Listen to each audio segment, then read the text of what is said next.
Good day, ladies and gentlemen. We're back with more Medal of Honor Airborne. Now, Medal of Honor Airborne was one of those one-off games from like 2007 that, it would be nice if they actually could have done more like this, as I've said multiple times, because the whole jumping out of a plane, we can jump anywhere in this bloody level. In fact, we're doing this right now. Ah, we greased it. Grease landings. Aha. It's just such a fun game all around. I mean, I know I keep saying, oh crap, run! And they don't spam those fucking grenades like some other games like to do, for whatever reason. That was one of the minor issues with Call of Duty World at War, is they did like throwing grenades. Oh fuck, run! It's like, they threw like 2 grenades over there. Aha, ah, that was one of my own guys. I thought they blew themselves up. Oh, look at this, look at this, look at this. You shoot that, and it blows up in the most triumphant oh fuck! Run! I don't think you could really blow that up just by shooting at it with a 45 submachine gun. But going back to King Arthur, though, as I mentioned in the previous episode, it went straight fantasy versus being a somewhat historically accurate retelling of King Arthur. It was actually a King Arthur origin story, but they did a good job keeping some of the more origin-y bits to a minimum. They didn't show young King Arthur. They showed King Arthur when he was young, but they left it as a montage. And you know, one of the best aspects of that movie was its soundtrack. I'm a big fan of the Hans Zimmer horn. I like that. I don't think Hans Zimmer did that, but Hans Zimmer did the soundtrack for King Arthur, but I love the Hans Zimmer horn, the blah. I know some people complain about it, but for me, I'm a big fan of it. I think it sounds good. I mean, I know it's a bit overused, but it's just one of my favorites. Okay, where's that G43? Aha! And it's my fully upgraded G43 as well, which has a 20-round mag. I don't think that's a ZF-41 scope, but it does have a scope nonetheless. And I just love that fucking scope, because this finally allows me to hit things accurately, which means the Sprungfeld is entirely pointless now, because the Sprungfeld is not that much more accurate, and it has a much lower rate of fire. And since we are airborne, being in the airborne is one of those. It's one of those things in real life that was about as close to an FPS as you were going to get, because it was indeed kind of purely infantry combat. Although they still had plenty of artillery pieces and stuff like that. The U.S. did a little better than the Germans in many respects, because we actually dropped with personal weapons. And I said I was going to use the Springfield. I lied. Alright, let's pop in a grenade. What up, dudes? These things aren't the best grenades out there, and it's kind of hard to shoot these things accurately. But it's still cool that it's there, because like, you got a sniper rifle that has a grenade. Oh, this is not really a sniper rifle. You have a long-range rifle that can also shoot out grenades. A lot of infantry rifles did have grenade launchers. There's a number of really cool videos on YouTubes that talk about them. Apparently, one of the grenades that was used towards the end of World War II had as much penetration as the bazooka in many respects. The bazooka, from what I have read, was not all that useful, as it couldn't actually penetrate the armor of like a tiger or a panther, but could easily fuck up like a Chiha or a whatever the other Japanese tank is. I can't remember at the moment. Fuck, fuck, fuck! This is not how you're supposed to use a sniper rifle. You're not just supposed to machine gun off. You're not just supposed to shotgun, as the COD parlance would be. Because that actually is something. Now look at this. Okay. We're putting a charge on here, right? And it's gonna go off before we leave the fucking building here. And what I find funny is, okay, it's blowing up. Wouldn't we be hit by all those bricks and all the rocks and everything? It's still cool, though. Because it's always fun to run out of an exploding building. Perhaps not in real life, but you know what? This is a vidjagam. This is a vidya, as they say. I find it funny that that one word is something that survived from King of the Hill. Vidya. Them vidya games, or gams, whichever way you want to go. Okay, so now we've got to go through. They really did a good job with this level design. I mean, look at this. We're fighting through like ancient ruins, man. That is just so cool. They really went for, let's make a cool first-person shooter instead of what is necessarily a realistic one. Instead of just fighting through blown-out European European shitty. To all my European fans, I apologize. European city du jour You're fighting through ruins. You're fighting through all kinds of cool stuff. It's just a good game. Oh my god! It's just a fun game all around. Okay, we're trying to get across the map. This level is actually pretty difficult. This level also introduces the shotgun as well. Not that I ever use it. I always rag on the shotguns in these World War II shooters, but they're just not useful in this kind of setting. You want something that can shoot a lot of bullets fast, which is kind of true of real life as well. Shotguns just aren't really that useful. Okay, I'm not gonna be able to cut across there. Shotguns just really aren't that useful in combat like this. Now, close quarters, it still is, but honestly, having played these games, if ever I had to go into like real combat against people armed fairly well, I would still prefer to have a submachine gun versus a shotty, because shotties are cool and they will work, you know, for like home defense and things of that nature.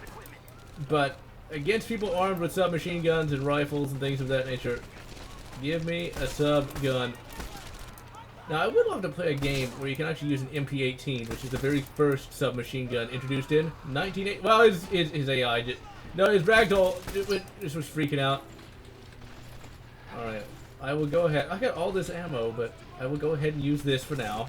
The shotgun model looks really cool. This is actually not 1897.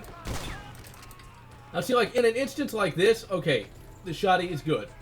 But when I'm trying to fight from a long range, from a long distance, or trying to suppress, the shotgun just doesn't work. As you can see here, although I'm not really trying that hard to hit him.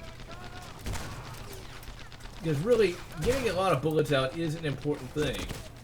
Shit, where am I getting fired from? And I'm getting grenades dropped on me. Fuck. Once again, we've got... Now look at that. Verticality. Verticality, ladies and gentlemen, as TPB would say. It's always good to have that, because it adds one more dimension to the difficulty. They're not just all directly in front of you. You know, dude, you almost got shot because you just were running right from where the enemies were at. And I shot. I like how there's no friendly fire, because in this kind of game, you gotta shoot or be shot. You gotta be very aggressive. Wolverines! Shit. Aha! Oh fuck no! I almost ran. I was like, we're gonna run for the grenade, which is why I'm gonna run directly on top of it. But there is an upgrade. I think I have that upgrade actually. You get the buckshot upgrade. But what's funny about that particular upgrade is the very fact that, okay, why are we not using buckshot to begin with? I mean, seriously. Okay, it's like, why would you not use the buckshot already? What was he using? Birdshot? Using number 8, was he?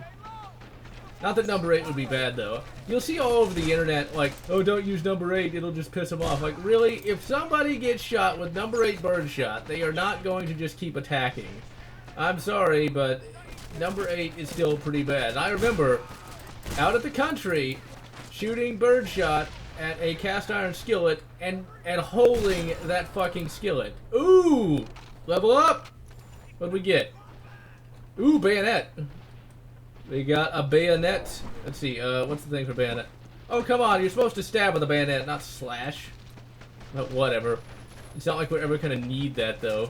This is fucking modern day combat. Well, modern day combat. This is modern war. Although in many instances it is, because you don't really need a bayonet.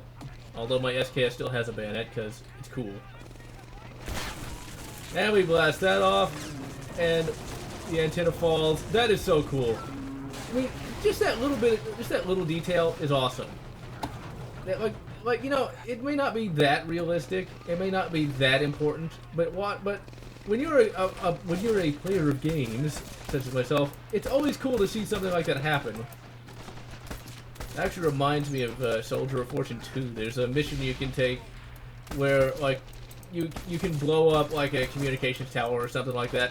And since it's from 2004, I think, the explosion animation wasn't that good. It was actually pretty hilarious. You just hear this clank, and then just you see 3 pieces of it fall off.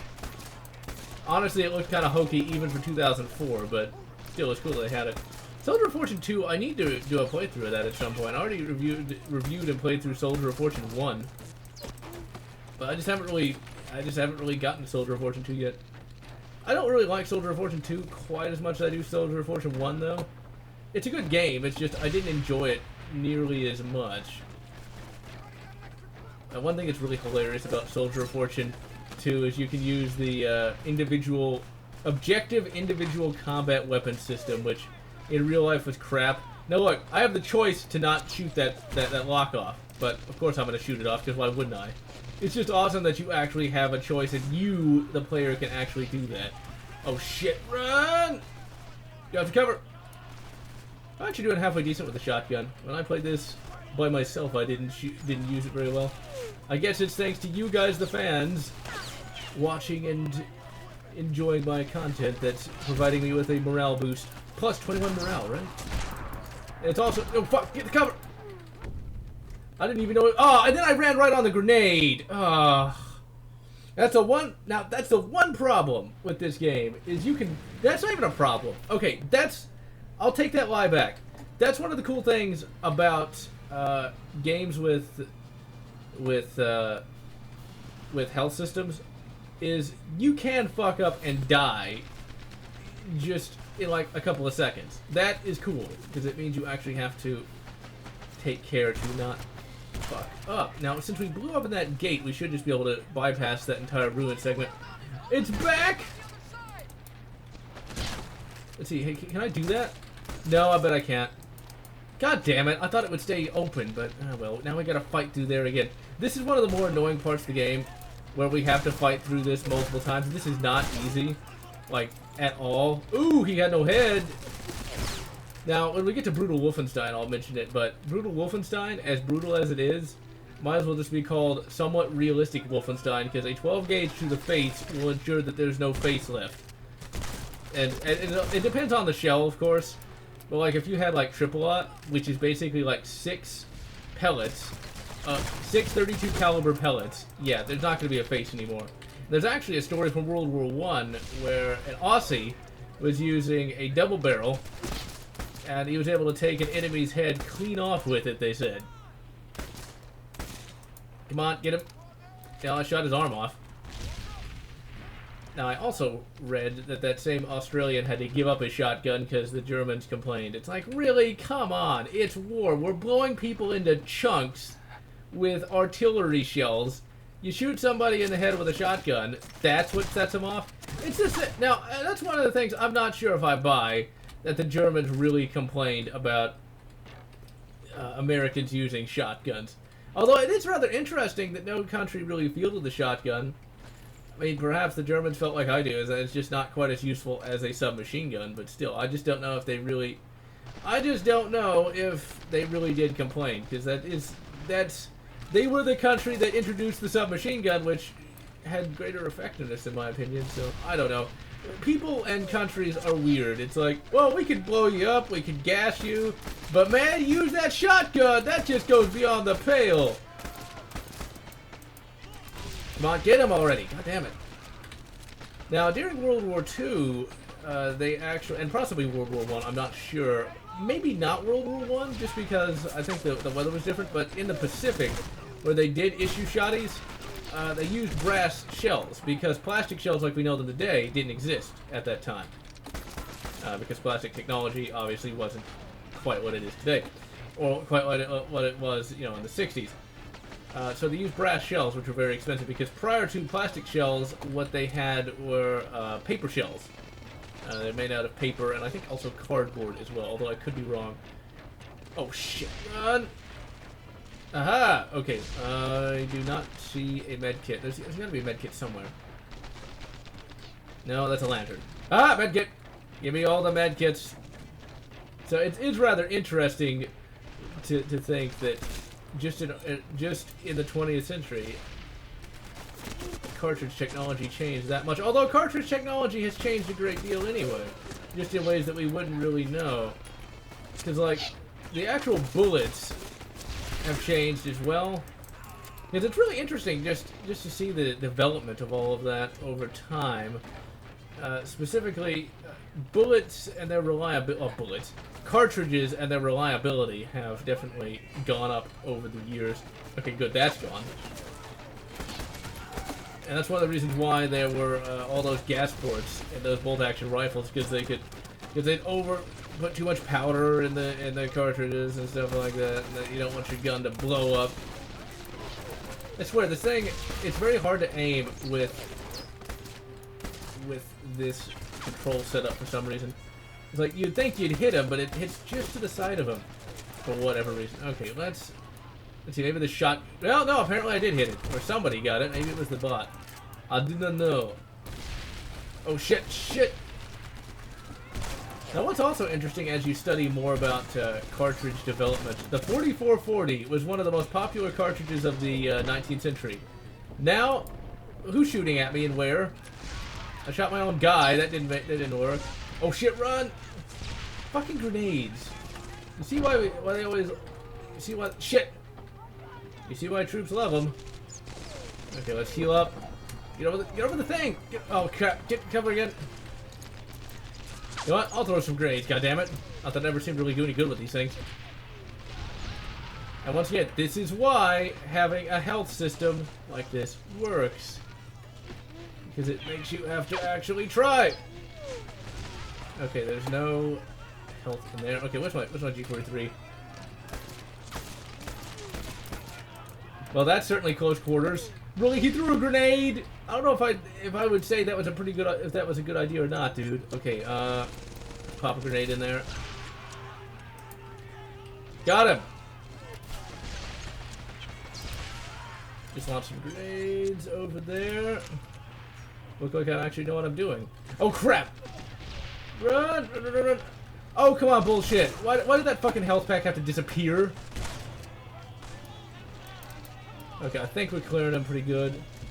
Just gotta keep putting. It would be nice if the mantling in this game was a little better. Because sometimes you can literally just be standing in front of a chest-high wall and just kind of jump in front of it. Okay, we're almost there. Maybe I should actually, get to cover instead of just standing there like an idiot. But then where would the fun in that be? Now, there was one time when I played this where I missed one of the radios and had to walk all the way back to shoot one goddamn radio. Thankfully, that did not happen this time. That's another thing. That's another common aspect of this game as well. Common aspect of Medal of Honor as well is always shooting the radios and having them blow up. I don't think the radios back in the day blew up quite like that. And General Mark Clark was apparently supposed to be quite an asshole. At least that's what I have read. But once again, when it comes to these generals, you never know if he was or if he wasn't, or if somebody writing about him just didn't like him. There's always problems, there's always instances of that, you know. It's like, oh yeah, he was the worst person ever, he was sexist, racist, and all the rest. You know, it's like, was he really? It's hard to say. It's hard to say about a lot of this stuff. Because I've actually started reading a lot more in recent years about World War II, and you find a lot of stuff just varies from writer to writer.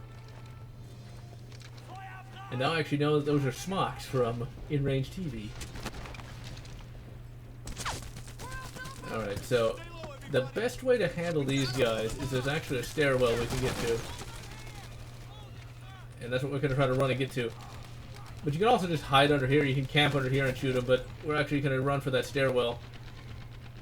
Because actually hitting any of these guys is somewhat problematic, as they like to say in the modern era. But see, that's just the problem with that shotgun. See, look at how many shots it took to kill those guys. So that's why I'm switching back to my M&P40. Come on, charge, charge, charge, charge, get through. Oh, wait, there's nobody to get over there. Shit, I thought there was. Yeah, well, where's my G43 then? That's one thing I do grow weary of when it comes to World War II games. There's always so much smoke everywhere. Oh, crap. Well, that hurt. Now, of course, in real life, those grenades are way more deadly. Now, one thing I also have read about World War I and machine guns, like, seriously, all that smoke does not really help. Oh, I think we killed them all. Sweet. No, I don't think we did. I think there's like one guy left somewhere. You would think that smoke would have dissipated by now. Maybe they're not. Okay, let's see. Hold on. Yeah, defeat enemy ambush. Okay, because there's an area we have to go to later after we get the last guy. I guess he's stuck on a wall somewhere. And I'm not sure. Also, I find it funny that this gate closes, but we can't open it.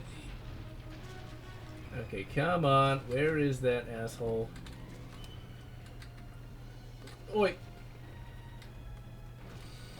Well, look at the detailing on that MP40 there. That just looks great. Although, his hands leave a little bit desired. Well, that was easy. That's all of them. His AI just broke. That's a new one. I've never seen it do that before. Corporal Kish. Oh, this is a really cool segment of the game, too. This is a badass moment. There's our target. Like, this is a true badass moment. Travis, huh? We hit the beaches yesterday. General Lotz and me and my men up here to mark those 88s for destruction. He's got Warhawks ready and waiting to do a flyby. You airborne guys sure know how to fight. Care to join us? Fire in the hole! I guarantee you, it'll be a blast. Oh, you practiced that. Let's move out!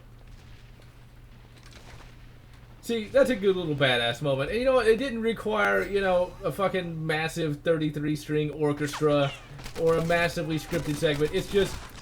It's excellent in its simplicity. And we can't just charge all the way up here either. Alright, let's reload. And once again, this is why I prefer the submachine gun. The shotgun's great, but it does not allow for as many misses as this. Alright, so we're pushing. We are... Is there any health over here? Shit! He just ate like 3 9mm shots. And that's another aspect of the game that I don't think I've mentioned yet. God damn it! In this game, as you fight harder and harder enemies, they can actually take more and more damage. That may not necessarily be realistic, but at least it means this game has an actual difficulty curve instead of just the same here soldiers that you normally fight. Alright, we'll just poke our heads up here. Charge in! Charge in! Charge in! Don't stop firing! Don't stop firing! Just keep shooting everything. Sometimes you have to be aggressive. Now, if only in real life you could take that much damage. Now, I have played up to this point with the shotgun, and it works kind of okay there when you have to fight all those guys. But I usually end up running out of ammo before I actually can kill them all, and then I get shot while trying to reload, or beat the shit out of when I try to reload. I like how you ended up flying towards me. Now, I'm not sure if at this point in the war they were still using P-40 Warhawks. I'm going to assume they might have. The P-40 Warhawk was actually a pretty good plane all around. I actually have a couple models of it.